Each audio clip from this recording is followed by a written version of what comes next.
বিসমিল্লাহির রহমানির রহিম। বাগেরহাট জেলা ইসলামী আন্দোলন বাংলাদেশ আয়োজিত আজকের এই বিক্ষোভ সমাবেশের সম্মানিত সভাপতি উপস্থিত আছেন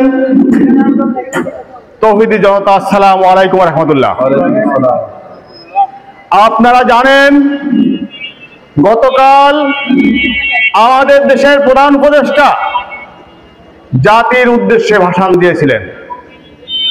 আমরা ভেবেছিলাম এই দেশের মানুষের দাবির পরিপ্রেক্ষিতে উনি গণভোট দিবেন।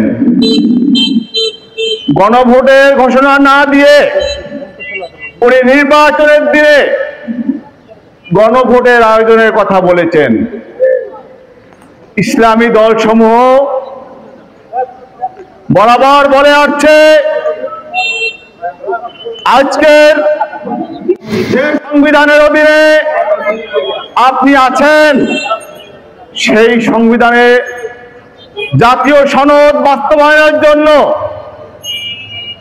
আগে গণভোটের দরকার। গণভোট যদি না হয় তাহলে জাতীয় নির্বাচন কিভাবে হবে? জনগণের মতামতই আপনাকে গ্রহণ করতে হবে। আজকে আপনি সেই নির্বাচনের দিনে গণভোটের কথা বলেছেন। একই দিনে যদি গণভোট এবং জাতীয় নির্বাচন হয় দেশে একটি জগাখুচির অবস্থা তৈরি হবে।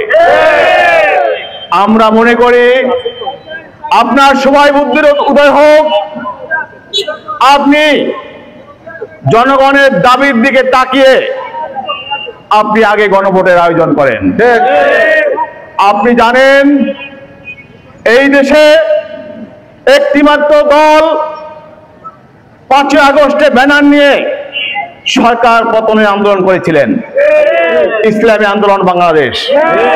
কোন দলই ব্যানার নিয়ে আন্দোলন করতে পারেনি। আজকে যারা স্টেক হোল্ডার, আপনি তাদের কথা না রেখে যারা বলেছিল আমরা আন্দোলনের সাথে নেই, এই আন্দোলন ছাত্রদের, আপনি তাদের দাবির মুখে দেশে একটি অরাজনৈতিক অবস্থা তৈরি করতে চাচ্ছেন। আমরা মনে করি আপনি দ্রুত গণভোটের আয়োজন করুন, তা না হলে ইসলামী দলগুলো তাদের দাবি আদায়ের জন্য রাস্তায় নেমে আসবে। আমি সর্বোপরি বলতে চাই, আমরা দেশের একটি আশা নিয়ে সুষ্ঠু পরিবেশে নির্বাচনের কথা বলেছিলাম, কিন্তু 5 তারিখের পরে আমরা কি দেখেছি? সারা দেশে অরাজকতা। একজন চলে গেছে, 3 জনে দখল করেছে। আমরা এই দখলের বিপক্ষে, আমরা এই চাঁদাবাজদের বিপক্ষে। আমরা জনমানুষের শান্তিতে থাকতে চাই, তাদের নিয়ে শান্তিতে ঘুমাইতে চাই। আপনি ইসলামী দলগুলোর পরামর্শ নিয়ে আগামী দিনে আপনি গণভোটের আয়োজন করুন, তারপরে জাতীয় নির্বাচন দিন। ইনশাআল্লাহ এই দেশের বেশিরভাগ মানুষ আপনার সাথে থাকবে।